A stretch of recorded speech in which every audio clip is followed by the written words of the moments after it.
मंगलमय मंगल करण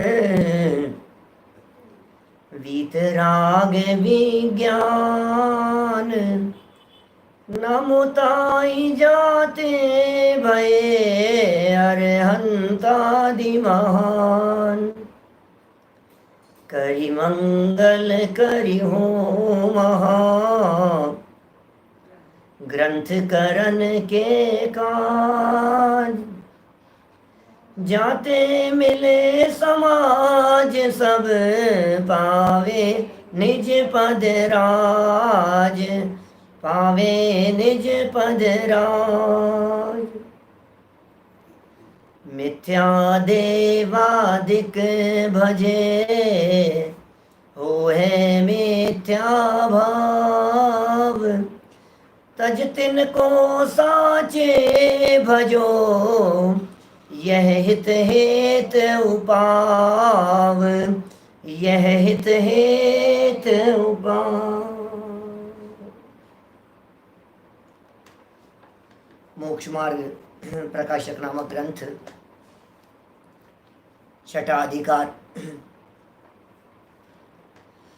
बहुत सुंदर चर्चा जगत के जीवों को संसार समुद्र में डूबने से बचाने के लिए ये जीव अनादिकालीन मिथ्या मान्यता को अपनी वर्तमान मान्यता से पुष्ट करता हुआ, पोषण करता हुआ अनंत संसार में रुलता है। मिथ्यात्व तो इस जीव के अनादिकाल से पाया जाता है। उस रोग की चर्चा तो दूसरे अधिकार में की थी, फिर तीसरे अधिकार में उससे होने वाले दुखों की चर्चा की, चौथे अधिकार में वह अनादिकाल से ये दुख भोग रहा है और उसके जो मूल कारण मिथ्या दर्शन ज्ञान चारित्र हैं उनकी चर्चा हुई। पांचवें से ग्रहित मिथ्यात्व की चर्चा प्रारंभ हुई और छठे अध्याय में यहाँ आकर बहुत दृढ़ता से चोट मार रहे हैं हमारी विपरीत मान्यताओं के ऊपर, हमारी उल्टी मान्यताओं के ऊपर। माने अनादिकाल से ये जीव किस प्रकार उल्टी मान्यताओं में उलझा और फंसा है, उन सब की चर्चा यहाँ की जा रही थी। और कल एक बहुत महत्वपूर्ण प्रकरण, जैसा कि आप लोग सब जानते हैं, जैसे श्रावक वैसे मुनि, इसके आधार पर चर्चा की थी। लेकिन भाई, जैसे श्रावक वैसे मुनि ये बात बनती नहीं है, क्योंकि मुनिराजों का स्तर बहुत ऊपर है। मुनिराज बहुत महान है, मुनिराज बहुत उत्कृष्ट हैं। मुनिराजों का नाम पंच परमेष्ठियों में आता है। हम जैसे साधारण बुद्धि जीव, घर गृहस्थी में उलझे और फंसे जीव, मुनिराजों से किसी भी प्रकार की बराबरी नहीं कर सकते हैं। बराबरी तो बहुत दूर, तुलना भी अच्छी बात नहीं है। आप श्रावकों को देख करके मुनिराजों की तुलना करें, यह बात रंच मात्र भी ठीक नहीं है। इसलिए मुनिराजों की तुलना मुनिराजों से की जाए, श्रावकों की तुलना श्रावकों से की जावे, यही बात उचित प्रतीत होती है। बहुत बातें कही और आपने कहा श्रावक भी तो वैसे नहीं है, तो ऐसा नहीं है। श्रावक तो बहुत उत्कृष्ट दिखाई देते हैं। क्या बात कर रहे हैं? आज भी पंचमगुण स्थानवर्ती श्रावक जैसे भी दिखते हैं, जैसे प्रतिमाधारी। बाहर में शुद्ध सात्विक आचरण करने वाले लोग भी दुनिया में दिखाई देते हैं। अंदर में पंचम गुण स्थान है या नहीं है वो तो नहीं कह सकते, लेकिन बाहरी जीवन तो उत्कृष्ट दिखता ही है। मद्य मांस मधु का सेवन नहीं करने वाले, रात्रि भोजन नहीं करने वाले, जमी गंधादि का सेवन नहीं करने वाले, भक्ष्य अभक्ष्य का विचार रखने वाले, ऐसे लोग दुनिया में आज भी बहुत संख्या में देखे जाते हैं। आप कैसे कहते हो कि अब श्रावक भी वैसे नहीं रहे? श्रावक तो हैं, वैसे ही हैं, जैसे श्रावक होने चाहिए वैसे ही हैं। और जहाँ तक मद्य मांस मदिरा के सेवन का सवाल है, तो चौथे काल के अंदर भी लोग मद्य मांस मदिरा का सेवन किया करते थे, और पंचम काल में भी लोग बिना छने जल का त्याग करने वाले दिखाई देते हैं, शूद्र जल का त्याग करने वाले दिखाई देते हैं। बाजार की वस्तुओं का त्याग करने वाले लोग इस दुनिया भर में बहुत मिल जाएंगे। हजारों लाखों की संख्या में आज भी जैन ऐसे हैं जो रात्रि भोजन नहीं करते हैं, रात्रि में पानी भी नहीं पीते। माने ये सब बातें इस बात को दिखाती है कि आपने जो ये बातें कही है ये बातें बराबर नहीं है। एक बहुत सुंदर तर्क नीचे दे दिया कि भाई मुनिराजों का आचरण तो भ्रष्ट नहीं चलेगा, क्योंकि वहां पूज्यत्व का व्यवहार है, श्रावक के साथ में पूज्यत्व का व्यवहार नहीं है। एक और गजब की बात कह दी, ऋषभदेव स्वामी के साथ में 4000 राजाओं ने दीक्षा ली थी, सबके सब भ्रष्ट हो गए, बाद में पुनर्दीक्षित हुए होंगे और बाद में निर्वाण की प्राप्ति भी की होगी, लेकिन जब वे भ्रष्ट हो गए तो इंद्र के माध्यम से, देवताओं के माध्यम से उन्हें डांटा गया, फटकारा गया और कहा कि भाई जिन लिंग धारण करके, ये दिगंबर मुद्रा धारण करके अन्यथा प्रवर्तन करोगे तो हम दंड देंगे। आप सोचिए, जब जिन मुद्रा, जब दिगंबर वेश धारण करके अन्यथा आचरण करने वाले दंड के पात्र होते हैं तो वे पूजनीय कैसे हो सकते हैं, वे वंदन योग्य कैसे हो सकते हैं। अब अधिक क्या कहें, पेज नंबर 186। अब अधिक क्या कहें, जिन मत में कुवेश धारण करते हैं वे महापाप करते हैं। ओ, ज्यादा क्या कहें भाई साहब, हमने तो इतना कह दिया वे महापापी है। जैन मत धारण करके, अरे जैन मत नहीं, जैन वेश, और जैन वेश नहीं, जैनियों का वेश नहीं, जैनियों में गुरु का वेश, त्यागियों का वेश, संयमियों का वेश, व्रतियों का वेश धारण करके वे ऐसा समझते हैं कि हम बहुत बड़े हो गए हैं, लेकिन वे महापाप करते हैं, ये आचार्य देव कह रहे हैं। अन्य जीव जो उनकी शुश्रूषा आदि करते हैं वे भी पापी होते हैं। सोचो जरा, कहाँ गहराई में जाकर के बात करते हैं पंडित जी साहब, कितना गहराई में उतर करके बात कर रहे हैं। पंडित जी कह रहे हैं कि सुनो, ऐसे खोटे वेश धारण करने वाले तो महापापी हैं ही, और उनकी सेवा करने वाले, उनकी शुश्रूषा करने वाले, उनकी पूजन करने वाले, उनकी भक्ति करने वाले, उन्हें वंदनादि करने वाले, उन्हें नमस्कार करने वाले, उनके चरणों में वंदन करने वाले जीव, वे भी महापापी हैं। ओ, वे भी पापी है। एक बहुत सुंदर उदाहरण दिया, पद्म पुराण ग्रंथ रवि शेणाचार्य का लिखा हुआ। आप जानते हैं पद्म जो है ये हमारे रामचंद्र जी का पर्यायवाची है, तो पद्म पुराण माने जैन रामायण, जैन रामायण की चर्चा है, और उसमें यह कथा है कि श्रेष्ठी धर्मात्मा ने चारण मुनियों को भ्रष्ट से भ्रष्ट जानकर आहार नहीं दिया। ये पद्म पुराण में एक कथानक आता है, भ्रम से भ्रष्ट जानकर। हाँ, नाम था सेठ का अरहत दत्त सेठ, अरहत दत्त सेठ। घटना ऐसी बनी थी, चौमासे का समय चल रहा था। आप सब जानते हैं चौमासे में हमारे दिगंबर मुनिराज विहार नहीं करते। गांव में, नगर में एक भी दिगंबर मुनिराज का सद्भाव नहीं था। अब जब गांव में, नगर में सद्भाव ही नहीं है दिगंबर मुनिराज का, तो कोई आहार के लिए आए हैं तो उन्हें कैसे सच्चा मुनि माना जाए, जबकि वे सच्चे मुनिराज थे, जबकि वे भावलिंगी संत थे, जबकि वे चारण रिद्धिधारी मुनिराज थे। चारण रिद्धिधारी मुनिराज जानते हैं, ये रिद्धि है एक प्रकार की, आकाश मार्ग से गमन करने की सामर्थ्य होती है। अनेक भेद हैं चारण रिद्धि के, जल चारण, पुष्प चारण, पत्र चारण, तंतु चारण, ऐसे अनेक प्रकार के चारण आकाश मार्ग से गमन करते हैं, अधर गमन करते हैं। जैसे मकड़ी के जाले के ऊपर चले,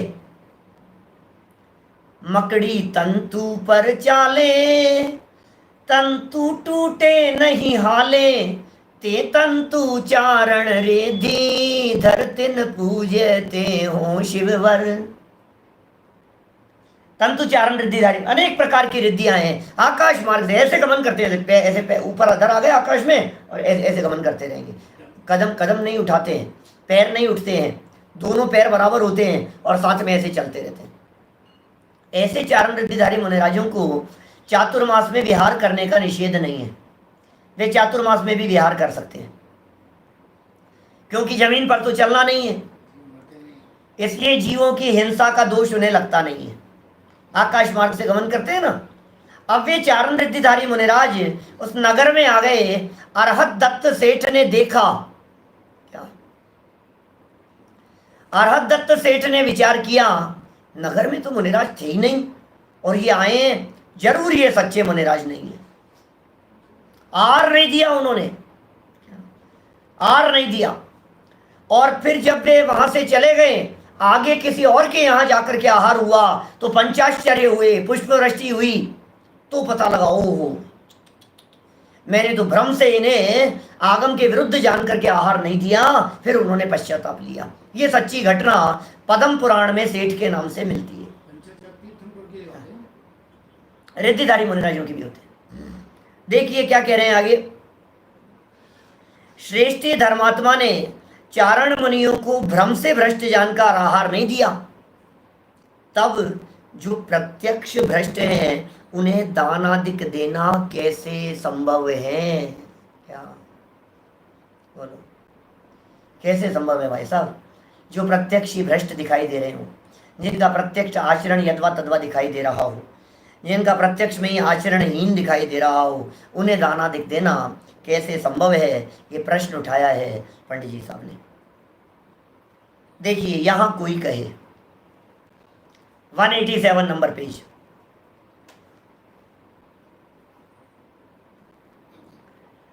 हमारे अंतरंग में श्रद्धांतु सत्य है, परंतु बाह्य लज्जादिक से शिष्टाचार करते हैं, तो फल तो अंतरंग का होगा। ओहो, ये कुतर्क कर रहा है। ये पता है क्या कह रहा है शिष्य? ये शिष्य ये कह रहा है, ये साहब अंतरंग में तो हमारा श्रद्धांत बराबर है, अब बाहर में क्रिया से क्या फर्क पड़ता है? और क्रिया तो जड़ की है, फल तो श्रद्धांत का लगेगा। भाई देखो, सब आत्मार्थी लोग हैं, आप लोग सब स्वाध्यायी लोग हैं। स्वाध्यायी और आत्मार्थी जन, इस बात को समझाने की ज़्यादा ज़रूरत नहीं है, क्योंकि ऐसी बातें तो आत्मार्थी स्वाध्यायी लोग बहुत कहते हैं। और साहब जड़ की क्रिया है, क्या है, व्यवहार है जो चलता है, कोई बात नहीं। आखिर लोक लाज के कारण करना पड़ता है भाई साहब, समाज में रहते हैं अपन लोग भी, ऐसे कैसे हो सकता है? समाज में रहते हुए ये सब करना पड़ेगा, दुनिया को दिखाने के लिए करना पड़ता है, औरों के लिए करना पड़ता है। समझ में आ रही है क्या बात? क्या औरों के लिए करना पड़ता है? अब समाज में रहते हैं साहब, अब तो जाना, अब ऐसे ऐसे तो नहीं हो सकता, ऐसे तो नहीं हो सकता, इधर उधर की बातें करके ये कह रहे हैं यहाँ भाई साहब। और बात क्या कह रहे हो? अंतरंग का फल लगेगा, अंतरंग में तो हम बराबर सही हैं, श्रद्धा तो हमारी बिल्कुल बराबर है। क्या साहब? श्रद्धा तो हमारी बिल्कुल बराबर है, और फल लगता है वो श्रद्धा का लगता है, अंतरंग का लगता है, प्रवृत्ति से क्या लेना देना है? ऐसे कुतर्क लोग करते हैं, तो उनका जवाब दे रहे हैं। उत्तर, षट पाहुड़ में लज्जादि से वंदनादिक का निषेध बतलाया है।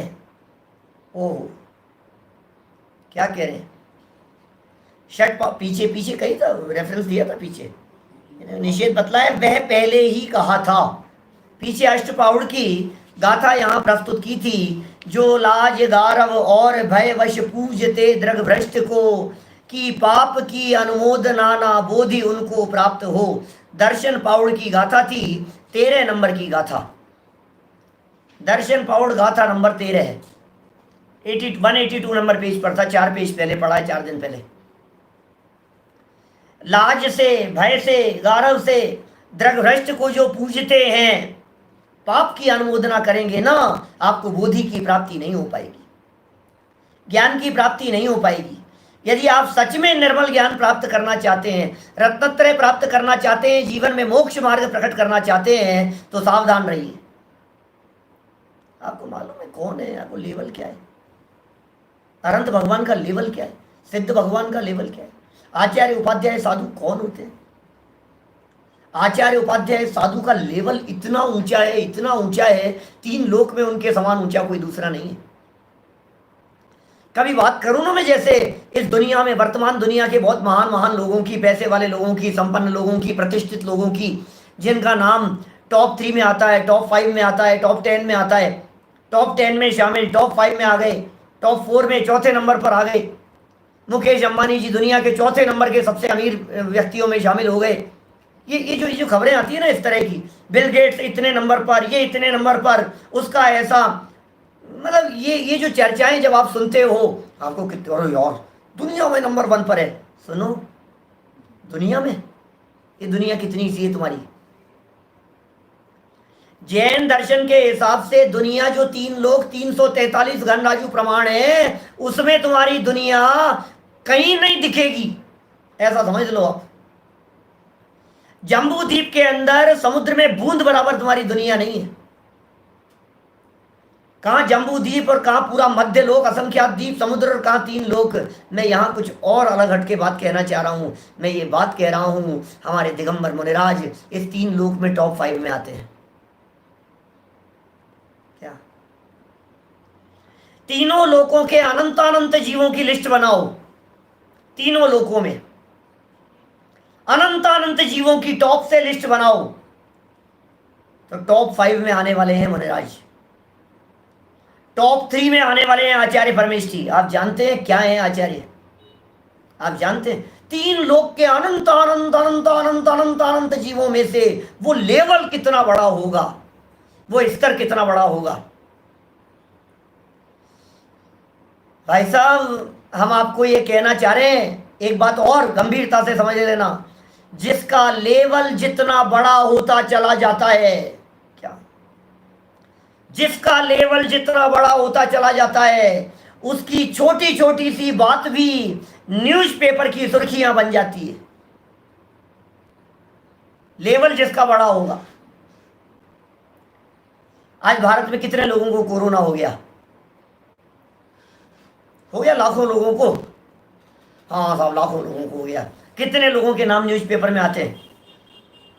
हमारे अमिताभ बच्चन जी, कोरोना हो गया तो न्यूज़पेपर की, मीडिया की खबरें देखो आप, दुनिया भर में आज इस स्थिति में, आज इस स्थिति में, इतने दिन हो गए निकले। अब आप समझ रहे क्या क्या कह रहा हूं मैं? बड़े आदमी है भाई साहब, प्रतिष्ठित व्यक्ति है भाई साहब। सब्जी वाले को कोरोना हो जाएगा तो कोई नहीं पूछेगा क्या? आप देखिए, कोई व्यक्ति, नरेंद्र मोदी जी के लेवल पर व्यक्ति हो, कोई मिनिस्टर के लेवल पर व्यक्ति हो, वहां के मुख्यमंत्री को हो गया साहब कोरोना, एक खबरें चल जाती है। अमित शाह को हो गया, बातें ऐसी चल, बड़े व्यक्ति है। संसद में जूता उछाला उन्होंने, रोज जूते उछलते हैं सड़कों के ऊपर, कौन किसको पूछ रहा है, किसकी क्या बात चल रही है। लेवल बढ़ा है भाई साहब, उनके द्वारा जबान से निकला गया एक एक वाक्य न्यूज़पेपर की खबर बन जाता है। मैं यही कहना चाह रहा हूं, जब साधारण लोगों का ये हाल है तो महामुनिराज का लेवल इतना बड़ा है, उनके जीवन की थोड़ी सी विकृति भी कैसे बर्दाश्त की जाएगी? वो विकृति बर्दाश्त के योग नहीं हो सकती है, माने वो विकृति चल नहीं सकती है। उस विकृति को जगत जन बर्दाश्त नहीं करेंगे, वो अपनाने योग्य नहीं हो सकती है। कैसे स्वीकार किया जाए कि नहीं नहीं साहब, फिर भी साहब कोई बात नहीं, देखो हैं जैसे हैं, अब हैं तो अपने गुरु ही साहब, अब इसमें क्या बात कर रहे हो आप? देखो, लज्जादि से वंदनादि का निषेध बतलाया था, पहले कह चुके हैं हम आपको। कोई जबरदस्ती मस्तक झुकाकर हाथ जुड़वाए तब तो यह संभव है कि हमारा अंतरंग नहीं था। हमारा अंतरंग तो था नहीं साहब, इन्होंने हाथ जुड़वा दिए जबरदस्ती। हमारे मन में तो थी नहीं, इन्होंने हमारा मस्तक झुकवा दिया जबरदस्ती। परंतु आप ही मानादिक से नमस्कार आदि करें, वहां अंतरंग कैसे ना हो। माने झुकना भी मान से होता है, यश प्रतिष्ठा के लिए होता है, मान सम्मान के लिए होता है। लोग मुझे श्रेष्ठ समझेंगे, लोग मुझे अच्छा समझेंगे, लोग मुझे महान समझेंगे, ऐसा समझता है। अपनी यश प्रतिष्ठा के लिए झुक रहा है तू। मुनिराज का चौमासा तू इसलिए करवाने की सोच रहा है कि समाज में मेरा नाम हो जाएगा। मुनिराज को के लिए चौका इसलिए लगा रहा है कि लोग देखेंगे मैंने भी लगाया। चातुर्मास स्थापना इसलिए कराने की सोच रहा है कि लोगों को पता लगना चाहिए कि मैंने किया है। अपने मान के लिए करता है। तुझे यदि थोड़ा बहुत भी नाम नहीं मिले ना, और पोस्टर में तेरा नाम नहीं छपे, पोस्टर में तेरी फोटो नहीं छपे, दुनिया भर में तेरे मैसेज तेरे नाम से नहीं चले, तो पता कितना पैसा देगा, तो पता लगेगा तेरी कितनी भक्ति है, कितनी श्रद्धा है। सारी भक्ति और श्रद्धा जितनी भक्ति है, जितनी श्रद्धा है, वो पूरी की पूरी अपने नाम यश प्रतिष्ठा के लिए दिखाई देती है। ये कह रहे हैं मानादिक से नमस्कार करे, वहां अंतरंग कैसे न कहें? अंतरंग में तो बिगड़ा ही है। जैसे कोई अंतरंग में तो मांस को बुरा जाने। अब सुनो गजब का टोडरमल जी के उदाहरण बड़े गजब के होते हैं, सटीक उदाहरण देते हैं बिल्कुल। कोई अंतरंग में तो मांस को बुरा जाने, परंतु राजादिक को भला मनवाने को मांस भक्षण करे। भाई मांस तो बुरा होता है, लेकिन क्या करूं, अब राजा साहब आए हैं, अब इन्होंने कह दिया है तो फिर मैं तो खाना पड़ेगा। राजा साहब कह रहे हैं यार, अब अच्छा थोड़ी लगता है। मैं जानता हूं मांस खाना बुरा होता है, मैं जानता हूं नॉनवेज नहीं खाना चाहिए, और मेरे तो त्याग भी है, अंदर से तो सच में त्याग है मेरे। लेकिन अब ये मंत्री जी कह रहे थे यार, इनकी बात को कैसे टाल देता मैं? तो उसे व्रती कैसे माने क्या? उसी प्रकार अंतरंग में तो कुगुरु सेवन को बुरा जाने, परंतु उनको वे लोगों को भला मनवाने के लिए सेवन करे तो श्रद्धानी कैसे कहे? अब उनको भला मनवाने के लिए कर रहा है, वो अच्छा मानेंगे, दुनिया में लोग अच्छा समझेंगे, उनके लिए कर रहा है, तो श्रद्धानी कैसे कहें? इसलिए बाह्य त्याग करने पर ही अंतरंग त्याग संभव है। ओहो, यद्यपि यह बात सत्य है कि फल तो अंतरंग परिणामों का लगता है, लेकिन उसके बावजूद भी यदि बाहर में ही त्याग नहीं है तो अंदर में त्याग कैसे स्वीकार किया जाए? इसलिए जो श्रद्धानी जीव हैं, उन्हें किसी प्रकार से भी कुगुरुओं की शुश्रूषा आदि करना योग्य नहीं है। या तो ये स्वीकार करो कि हम श्रद्धानी नहीं है, और या फिर मायाचारी मत करो। किससे छल कर रहे हो भाई साहब? इस छल का फल किसी और को नहीं, अपने को ही लगने वाला है। देखिए, इस प्रकार कुगुरु सेवन का निषेध किया। अब एक और प्रश्न सम्यक दृष्टियों के लिए,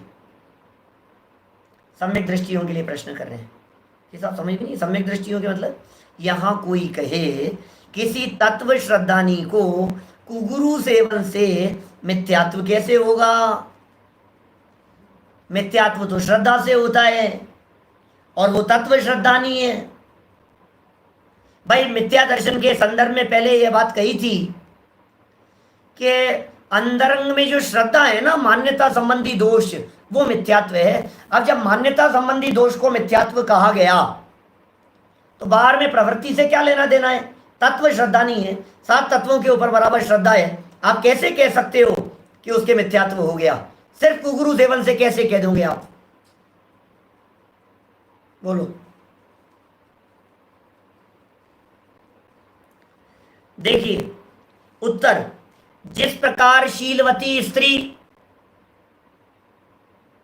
शीलवान है, शील का पालन करती है, शीलवती है, वह स्त्री पर पुरुष के साथ भर्तार माने पति हस्बैंड की भांति रमण क्रिया सर्वथा नहीं करती।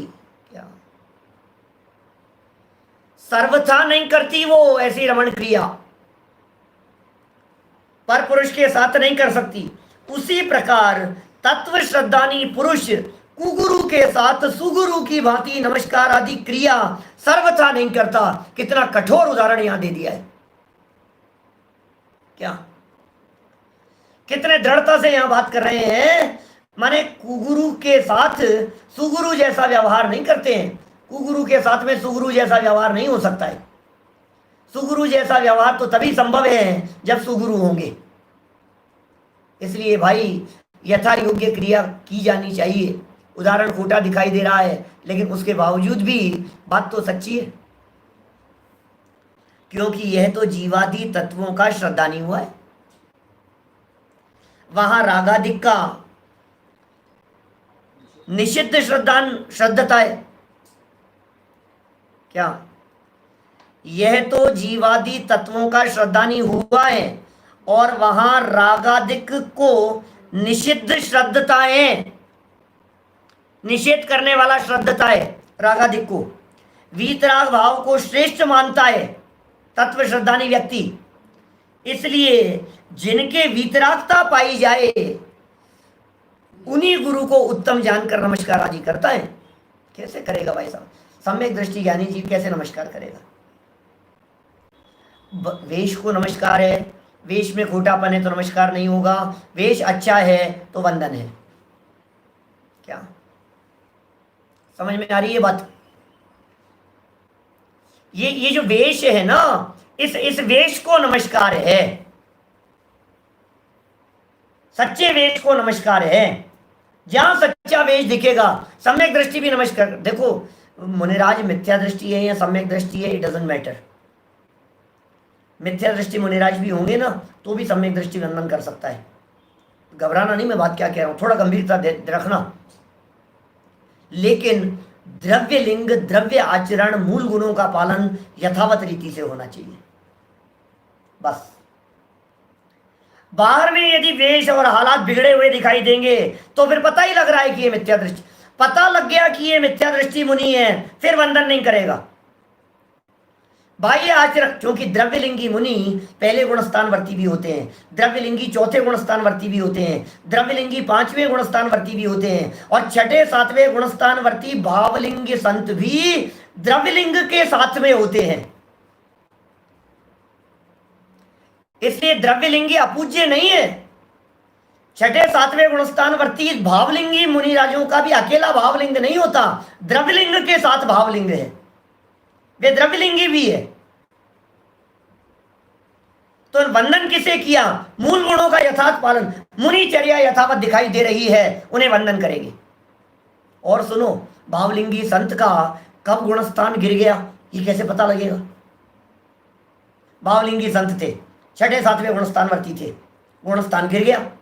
अंतरंग भाव है ना, बैठे बैठे ही गुणस्थान गिर जाता है, अंतरंग भावों से गुणस्थान चढ़ भी जाता है। अब ये गुणस्थानों के संदर्भ में जो हमारे नए साथी लोग नहीं जानते होंगे, वो गुणस्थान अपनी प्लेलिस्ट में हमारे गुणस्थान की चर्चाएं पूरी, काफी प्रवचन है डलास टेक्सास में किए हुए। गुणस्थान क्या होते हैं, गुणस्थानों का क्या स्वरूप है। मैं यहाँ कह रहा हूं आपको, गुणस्थान माने अंतरंग निर्मलता का लेवल बढ़ते चले जाना और घट जाना। ये जो अंतरंग का लेवल बढ़ा और घटा है, इसका नाम है गुणस्थान। गुणस्थानों का संबंध बाहरी क्रिया से नहीं है, गुणस्थानों का संबंध बाहरी प्रवृत्ति से नहीं है, गुणस्थानों का संबंध आपके बाह्य आचरण से नहीं है। द्रव्यलिंगी मुनि सम्यक्त्व सहित भी हो सकते हैं। जिनागम में 3 प्रकार के द्रव्यलिंगी गए जो भावलिंगी नहीं है मुनिराज। 3 प्रकार के द्रव्यलिंगी, पहले गुणस्थान वाले द्रव्यलिंगी, दूसरे चौथे गुणस्थान वाले द्रव्यलिंगी और पंचम गुणस्थान वाले द्रव्यलिंगी। बोलो, 3 प्रकार के द्रव्यलिंगी मुनि गए हैं शास्त्रों में। पहले गुणस्थान वाले, चौथे गुणस्थान वाले और 5वें गुणस्थान वाले, और बाहर में नग्न दिगंबर वेश। छठे सातवें वालों को तो द्रव्यलिंग के साथ में भावलिंग भी है। बिना भावलिंग के अकेला द्रव्यलिंग 3 गुणस्थानों में पाया जाता है, पहले चौथे और 5वें गुणस्थान में। जो पहले गुणस्थान वर्ती भी द्रव्यलिंगी हैं, निरतिचार यदि मूल गुणों का पालन कर रहे हैं, वे पहले गुणस्थान से डायरेक्ट 7वें गुणस्थान में भावलिंग अवस्था की प्राप्ति कर सकते हैं, ऐसा आगम वचन है। पहले से सीधा 7वां गुणस्थान हो गया, ऐसा भी हो सकता है। पहले गुणस्थानवर्ती मिथ्या दृष्टि, लेकिन आचरण बराबर होना चाहिए। परिग्रह रखे हुए हैं तो पहले से 7वां तो छोड़ो, निगोद के पात्र होंगे। समझ में आ रही है? 1-2 मूल गुण कम नहीं हो सकते द्रव्यलिंगी के, फिर तो वो द्रव्यलिंगी भी नहीं है। क्या कोई व्यक्ति ये कहे कि साहब ये द्रव्यलिंगी तो मानो, आप कैसे माने द्रव्यलिंगी जिनके मूल गुण नहीं दिखाई देते हैं? वे द्रव्यलिंगी भी नहीं है। द्रव्यलिंगी पूज्य होते हैं, द्रव्यलिंगी वंदन करने योग्य होते हैं, लेकिन यहां जितनी चर्चा पंडित जी साहब ने की है, कदम कदम पर द्रव्यलिंगी शब्द का प्रयोग नहीं करके वेशधारी, भेषधारी, भेषधारी शब्द का प्रयोग किया है। आपने ध्यान नहीं दिया होगा। अब तो खत्म हो रही है चर्चा, गुरुओं का ये अंतिम प्रकरण है। क्या ये अंतिम प्रकरण है गुरु का? आज बस खत्म हो रही है, 15 मिनट में ये चर्चा खत्म हो जाएगी। ले आप अब देखो कितनी बातें छूट जाती है। मैं आपका ध्यान आकर्षित कर रहा हूं, जरा वापस पेज बदल करके देखना, चर्चाएं खोल करके देखना। पूरे प्रकरण में टोडरमल जी साहब बार बार में वेशधारी वेशधारी वेशधारी वेशधारी शब्द का प्रयोग कर रहे हैं, द्रव्यलिंगी नहीं, कुवेशी। ऐसा वेश धारण करके वेशधारी पूज्य नहीं होता है। ये सारी चर्चाएं पंडित जी ने यहाँ शब्द कहे हैं, आपको ऐसे शब्द इस पूरे प्रकरण में मिल जाएंगे। चलिए बढ़े आगे, थोड़ा सा बात ख्याल में आई कि नहीं। देखिए अब ये सम्यक दृष्टि जीव जिनके प्रकट रागादिक दिखाई दे रहे हैं, स्त्रियों में राग करते हुए दिखाई दे रहे हैं, गृहस्थों में राग करते हुए दिखाई दे रहे हैं, धनाधिक आदि परिग्रह आदि का संग्रह करते हुए दिखाई दे रहे हैं, ये कह रहे हैं उन्हें कैसे श्रद्धा करेगा सम्यक दृष्टि, उनकी श्रद्धा तो नहीं कर सकता है। क्या वीतराग भाव को श्रेष्ठ मानता है, इसलिए जिनके वीतरागता पाई जाए उन्हीं गुरु को उत्तम जानकर नमस्कार आदि करता है। जिन गुरु के वीतरागता पाई जाएगी, क्या जिन गुरु के सरागता नहीं है, वीतरागता पाई जाती है, उन्हें ही श्रेष्ठ मान करके नमस्कार आदि करता है। प्रश्न आ रहा है सामने से कि उनका प्रवचन सुनने में भी दोष है क्या? क्या प्रवचन कहो उसे, हम क्या कहें भाई साहब, निर्णय आपके हाथ में है। या तो आप इतने दृढ़ हो, सही गलत की पहचान करने वाले हो, तब तो सुनने में कुछ ऐसा ऐतराज नहीं है। लेकिन यदि आप तत्वज्ञानी नहीं है, वेद विज्ञानी नहीं है, अभ्यासी नहीं है, तो आप भटक जाएंगे, आप भ्रमित हो जाएंगे, आप धोखा खा जाएंगे, आप गलत फहमी में गलत रास्ते पर चले जाएंगे। ये संभावना है बहुत हद तक, इसलिए सावधान रहें, ऐसा यहां कहना है। देखिए जिनके रागादिक पाए जाएं उन्हें निषिद्ध जानकर कदापि नमस्कार नहीं करता, कदापि उन्हें नमस्कार नहीं करेगा, क्योंकि हमें पता है। देखो अब बहुत तरह की परिस्थितियां ऐसी बन जाती है। मेरे पुराने जो रिकॉर्डेड प्रवचन है ना, उनको टेलीग्राम ग्रुप के ऊपर डालने के लिए कह दिया है। उनमें ज़्यादा विस्तार है इन सब बातों का, एक एक पेज पर कई कई दिन तक भी चर्चाएं हुई है बहुत प्रवचनों में। वहां बहुत सारी बातें मैंने इसको संपर्क रखे कि नहीं रखे, क्या करें बोलो, बहुत बहुत इस तरह की घटनाएं घट जाती है। मेरी भाभी हैं, उनके पिताजी मुनि बन गए, साधु हो गए,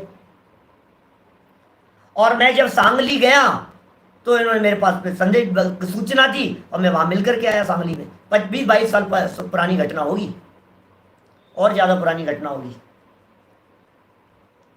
बताओ क्या करें। हमारे जतीश भाई हैं, अब जतीश भाई, ब्रह्मचारी जतीश भाई, वे सनावद में जो उनका मकान है, उनके बगल वाला मकान है वर्धमान सागर जी का। बचपन में साथ में खेलते थे, अब क्या करें बोलो। अब मिलते हैं, चर्चा करते हैं आपस में, क्या दिक्कत है। सोचने की कोशिश करना जरा, जिनका जिनके साथ में संपर्क है, जिनका जिनके साथ में कोई रिलेशन है, जिनके साथ में कोई पूर्व के कोई इस तरह के कोई संबंध रहे हैं और निकट के संबंध रहे कई बार कई लोगों के, तो अब ऐसी स्थिति में जो भी संपर्क आपका जिस तरह का है वो अलग बात है। लेकिन यहाँ ये कह रहे हैं कि समझदार व्यक्ति गुरु की रीति से उन्हें स्वीकार नहीं करेगा, बस ये है। देशधारियों की बात कर रहा हूं मैं, परिग्रहधारियों की बात कर रहा हूं मैं। बहुत जगह बहुत प्रकार की परिस्थितियां बनती है इस तरह से। जितेंद्र जी वैसा जानते हैं आप, तो भाई जी के मित्र हैं। बहुत कई बार कई तरह के प्रसंग बनते, हमारे साथ भी बहुत इस तरह के प्रसंग बनते, बहुत बार इस तरह की परिस्थितियां बनेगी आपके साथ में। आपका श्रद्धान तो फिर साहब लोक लाज के कारण, लोक लाज नहीं, संबंध है हमारा उनके साथ में, अब क्या करें मतलब। जिनके साथ में हमारा रिलेशन है उनके साथ में क्या करें। हमारी सभा में आया करते थे, और वे 25 साल पहले की बात कह रहा हूं, 22-25 साल पहले की, और वे दिगंबर साधु बन गए। पहले से त्यागी व्रतियों जैसा जीवन था उनका। अब बोलो क्या करें। आते थे उसी समय मुनि बन गए वो 25 साल पहले। अब उसके बाद में भी वो कई बार याद करते हैं हमारे को, महाराज जी के पास तो हम जाते बात करते हैं, कोई बात नहीं, तत्व चर्चा ही करते हैं भले ही वे, क्या इधर उधर की बातें नहीं करते व्यर्थ की। लेकिन तो भी ये सवाल यहां ये कह रहे हैं, आप उन्हें गुरु तरह नहीं मान सकते हो यदि मूल गुणों में दोष दिखाई दे रहा है तो। समझ में आ रही है? यदि यदि आप उन्हें गुरु रूप से स्वीकार कर रहे हो, आप उन्हें पंच परमेश्वरियों के लेवल पर और उस तरह से सम्मान दे रहे हैं, ये बात नहीं बनेगी बिल्कुल भी। किसी भी योग्य व्यक्ति के द्वारा ऐसा सम्मान दिया जाना संभव नहीं है। सब हमारे बसंत भाई हैं, मान लीजिए मुंबई में अनेक बार तीर्थ सुरक्षा ट्रस्ट की तरफ से कई ऐसे आयोजन बनते हैं जिस समय उनको जाना पड़ता है, जाते हैं, मिलते हैं, वो होती है बात, कोई बात नहीं। दादा को कितनी बार बुलाते हैं। जो जैसी परिस्थिति हो उस परिस्थिति को वैसा स्वीकार करना चाहिए, क्या? लेकिन जो बात यहां दृढ़ता से कह रहे हैं उसमें रंच मात्र भी यदि शिथिलता आपके जीवन में दिखाई दी तो काम नहीं चलेगा।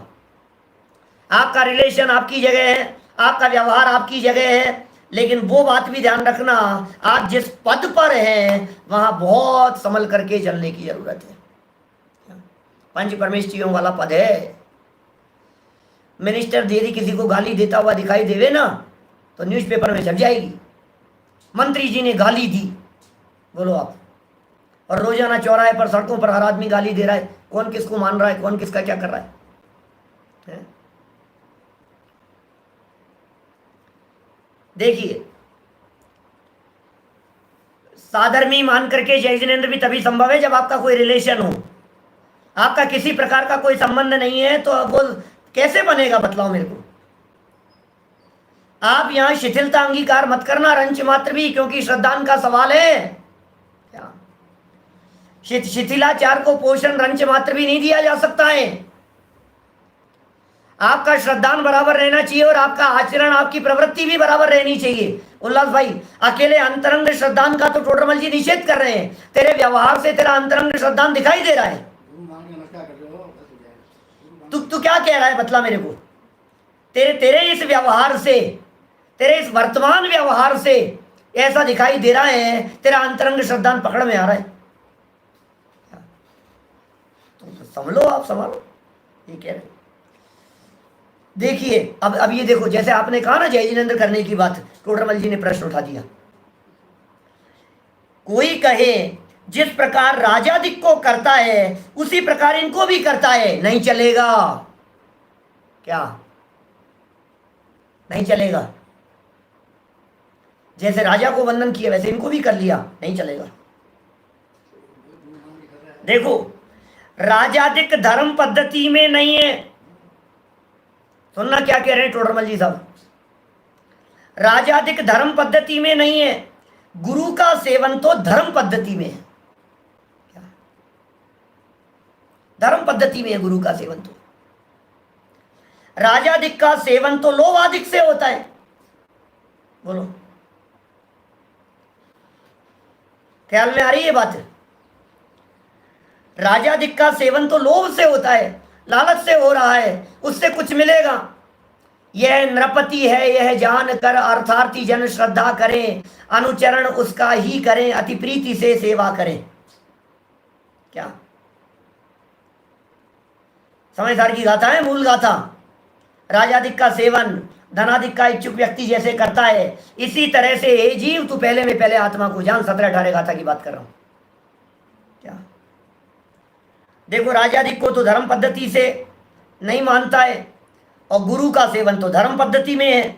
राजाधिक का सेवन तो लोभाधिक से होता है, और जहां लोभ होता है वहां चारित्र मोह का ही उदय होता ही है। वहां चारित्र मोह का ही उदय होता ही है। या चारित्र मोह का उदय संभव है उस जगह पर जहां राजा का सवाल है, लोभ था ना। परंतु गुरु के स्थान पर कुगुरु का सेवन किया, वहां तत्व श्रद्धान के कारण तो गुरु थे, उनसे यह प्रतिकूल हुआ। यहां तो देखो आगे वाक्य, सो लज्जा से जिसने कारण में विपरीतता उत्पन्न की, उसके कार्यभूत तत्व श्रद्धान में दृढ़ता कैसे संभव है? इसलिए वहां दर्शन मोह का उदय संभव है। लो, दोनों बातों में फर्क है। राजा को बंधन में चारित्र मोह है और कुगुरु को बंधन में दर्शन मोह है। राजा को वंदन किया ना चारित्र मोह के उदय से है, और कुगुरु को वंदन किया ये दर्शन मोहनी कर्म है, ये मिथ्यात्व है और वो चारित्र मोह की कमजोरी है। सम्यक दृष्टि जीव राजा को तो वंदन कर सकता है लेकिन कुगुरु को वंदन नहीं कर सकता। सम्यक दृष्टि जीव माता पिता को तो चरण छू सकता है लेकिन कुगुरु के चरण नहीं छू सकता। समझना आप, ये बात आपको समझनी पड़ेगी। सम्यक दृष्टि ज्ञानी जीवों का जीवन किस प्रकार का होता है ये यहां समझा रहे हैं। श्रद्धा और चारित्र के भेद को समझिए। श्रद्धा अलग चीज है और चारित्र अलग चीज है, बहुत फर्क है दोनों में। राजा को वंदन करने में और गुरु को वंदन करने में बहुत फर्क है। अरे लोग इस प्रकार की बातें भी करते हैं भाई साहब, मलकापुर वाले भाई साहब देखो जरा, लोग इस प्रकार की बातें भी करते हैं। अरे साहब हमें तो कहीं रामचंद्र जी की प्रतिमा मुकुट लगे हुए दिखाई देवे तो क्या हो गया, हम तो अपने सच्चे राम भगवान जान करके उनको वंदन कर लेने। क्या कहा? अब वो प्रतिमा कोई भी हो, अपन अंतरंग में तो नमोकार मंत्र बोल रहे हैं ना, अपन अंतरंग में तो जान रहे हैं ना कि हमारे राम भगवान जो हैं ये मांगी तुंगी से मोक्ष गए हैं, भगवान बने हैं, वीतरागी भगवान है, सच्चे भगवान है, अनंत भगवान, सिद्ध भगवान है, सिद्धालय में विराजमान है। मैं राम भगवान को वंदन कर रहा हूं, अब बाहर में कैसा भी हो क्या फर्क पड़ता है? भाई साहब नहीं चलेगा, नहीं चलेगा, क्या कहें आपसे, क्या ये नहीं चल सकता है। कपड़े पहने हुए प्रतिमा को आप वीतरागी प्रतिमा मान करके कैसे पूज लेंगे? सरागियों को आप वीतरागी मान करके कैसे पूज लेंगे? कैसे चलेगा? और फिर तुमने जो कुछ भी किया तुम्हारा अंतरंग मान लीजिए, दूसरा व्यक्ति क्या करेगा? ये छल है, ये मायाचार है, ये धोखा है। और दूसरे को धोखा देने की तो छोड़ो, अपने आप को धोखा दे रहे हो।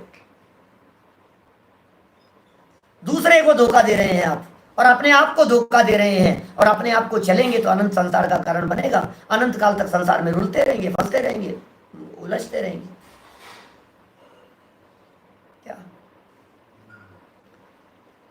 क्या कहें, देखो कितनी बातें कह दी है, यहां संपन्न हो रही है अपनी चर्चा। परंतु गुरु के स्थान पर कुगुरु का सेवन किया, वहां तत्व श्रद्धान के कारण तो गुरु थे। तत्व श्रद्धान के कारण कौन थे? गुरु थे। उनसे यह प्रतिकूल हुआ। श्रद्धान का कारण कौन था? सुगुरु। सच्चे गुरु तत्व श्रद्धान के कारण थे। और ये कैसा हुआ? ये उनसे विपरीत हुआ, प्रतिकूल हुआ। सो लज्जादिक से जिसने कारण में विपरीतता उत्पन्न की, ओहो, देवगुरु धर्म के यथार्थ श्रद्धान के बिना मोक्ष मार्गी नहीं होता। देवगुरु धर्म के यथार्थ श्रद्धान के बिना सम्यक दर्शन की प्राप्ति नहीं होती। देवगुरु धर्म के वास्तविक श्रद्धान के बिना इस जीव के जीवन में मोक्ष मार्ग प्रकट नहीं होता। हे भव्य जीव, कारण में विपरीतता हो गई। सम्यक दर्शन का कारण देवगुरु धर्म को कहा गया है उपचार से। क्या अपना करना हो कल्याण, सांचे गुरुवर को पहचान। हमारे संजीव जी का भजन दिल्ली वालों का, अपना करना हो कल्याण, सांचे गुरुवर को पहचान। लज्जादिक से जिसने कारण में विपरीतता उत्पन्न की, उसके कार्यभूत तत्व श्रद्धान में दृढ़ता कैसे संभव है? प्रश्न उठाया था कि तत्व श्रद्धानी तो है लेकिन चल रहा है। बोले नहीं चलेगा। इसलिए नहीं चलेगा क्योंकि कारण में विपरीतता है, तो कार्य कैसे हो सकता है? कार्य है तत्व श्रद्धान और कारण दिखाई दे रहा है गुदेवादिक का।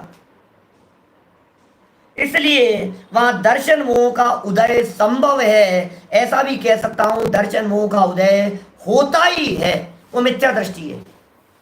कुदेव, कुगुरु और कुधर्म की आराधना करने वाला जीव नियम से मिथ्या दृष्टि ही होता है, इसमें रंच मात्र भी शंका नहीं करना। भले रूठ जाए ये सारा जमाना, नहीं रागियों को है मस्तक झुकाना। क्या बस गौरव भैया, नहीं रागियों को, बस एक वीतरागी के वो सिर है झुकाना। सिर्फ एक वीतरागियों के आगे सर झुकाएंगे। सारा जमाना रूठ जाए तो रूठ जाए, रागियों के आगे हमारा मस्तक नहीं झुकेगा, वीतरागियों के आगे हमारा मस्तक झुकेगा। और उसका एकमात्र कारण ये है, वीतरागता पूज्य है, उसका कारण ये है, वीतरागता हमारा आदर्श है। वो हम वीतरागियों जैसा बनना चाहते हैं, और जिन जैसा बनना चाहते हैं उनके आगे हम मस्तक झुकाते हैं। ये सच्ची बात यहाँ कह रहे हैं। इसलिए दर्शन मोह का उदय संभव है। इस प्रकार को गुरुओं का निरूपण किया। इस तरह से ये 187 पेज तक पिछले 12-15 दिनों में हमने अपेक्षित विस्तार से ये सब चर्चाएं की है। और कल से चर्चा प्रारंभ करेंगे फिर एक नया प्रकरण, कुधर्म। कुधर्म का निरूपण और उसके श्रद्धानादि के निषेध वाला प्रकरण कल प्रारंभ करेंगे। अभी की बात को यहीं विराम देते हैं। एक सूचना फिर, जैसा कल दोपहर में 4 बजे व्याख्यान था, आज भी 4 बजे उसी तरह से क्रमबद्ध पर्याय और पुरुषार्थ, क्रमबद्ध पर्याय और 47 नए अमृतचंद्राचार्य देव ने जैसे कहे हैं उस संबंध में चर्चा करेंगे। 4 बजने में संभवतः 5 मिनट के आसपास शुरू हो जाएगा, ऐसा अनुमान है। क्रमबद्ध पर्याय के ऊपर पिछले 3-4 दिनों से गोष्ठी चल रही है और आगे भी 2 दिन तक चलने वाली है। मोदी परिवार सागर के माध्यम से अरुण जी मोदी बहुत अच्छे स्वाध्यायी और सब विद्वानों के माध्यम से बहुत सुंदर चर्चाएं चल रही है, धूमधाम से आयोजन हो रहे हैं। दिन दिन भर के कार्यक्रम हैं, गोष्ठियों का संचालन है, शाम को भी कार्यक्रम चलते हैं, सुबह भी चलते हैं, दिन में भी चलते हैं, व्याख्यान होते हैं, सब लाभ लेते रहें। आज दिन में 4 बजने में 5 मिनट पर आपके ही घर पर और आपके ही मोबाइल पर यहाँ हम चर्चा करेंगे आपके बीच में। क्रमबद्ध पर्याय की चर्चा करते समय पुरुषार्थ का लोप किस प्रकार से हो जाता है, पुरुषार्थ की सिद्धि किस प्रकार से होती है, 47 नयों में कौन से नए ऐसे हैं जो क्रमबद्ध की सिद्धि करने वाले हैं, ये सब चर्चाएं करने वाले हैं। और शाम को जो पुरुषार्थ सिद्धि उपाय और 16 कारण भावना पर चर्चा चल रही है वो यथावत चलती रहेगी। जनमणि स्तुति। निज निधि निज में बताई यह अनंत उपकार है, उसके लिए जिन वाणी माँ को वंदना शत बार है, वंदना शत बार है। नौ